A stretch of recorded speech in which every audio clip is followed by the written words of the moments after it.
अस्सलाम वालेकुम रहमतुल्लाहि व बरकातुहू। नाज़रीन, आज हम आपको लेकर चलते हैं एक ऐसी जगह जो सिर्फ पत्थरों का मीनार नहीं बल्कि सलातीन की याद, तहजीब की निशानी और वक्त के गुजारने की गहरी अलामत है। ये जगह है हैदराबाद की मशहूर सात गुंबद, जिन्हें कुतुब शाही टॉम्ब्स भी कहा जाता है। यह शान मकबरे हैदराबाद के गोलकुंडा किले के करीब वाक़ है।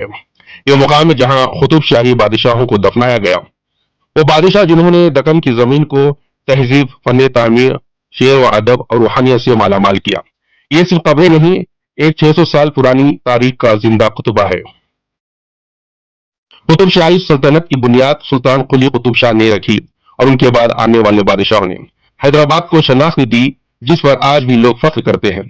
इन बादशाहों ने मस्जिद तामीर की, बागात बनाए, चार मीनार जैसा अजीम शाहकार दुनिया को दिया, और जब उनकी हुकूमत खत्म हुई तो उनकी आखिरी आराम गाहें यही सात गुंबद बने।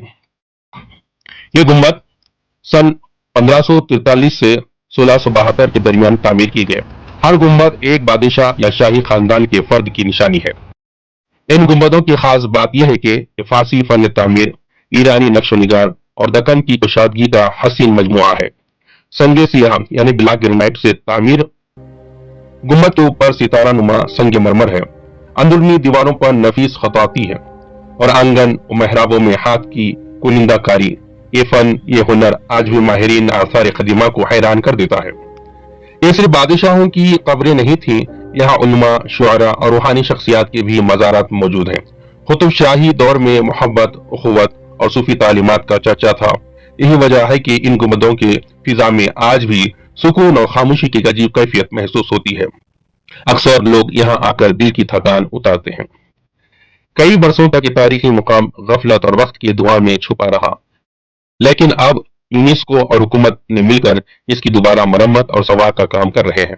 आज दुनिया भर से लोग यहाँ आते हैं, तस्वीर लेते हैं, फिल्में बनती हैं और ये जगह हैदराबाद की पहचान बनती जा रही है। नाज़रीन किराम, ये गुंबद हमें वक्त का असल सबक देते हैं कि इख्तिदार, दौलत और शान सब फना होने वाले हैं। आखिर में खबर ही इंसान का आखिरी घर है। तो आओ हम भी अपनी जिंदगी ऐसी गुजारे कि लोग हमारे जाने के बाद भी हमें सदक़े जारिया, नेकी और खैर के साथ याद करें और हम सबको हिदायत दें। आमीन। तो दोस्तों, ये वीडियो आपको अच्छी लगी हो तो जरूर लाइक करें, शेयर करें और मेरे चैनल को सब्सक्राइब करें। अस्सलाम वालेकुम रहमतुल्लाहि व बरकातुहू।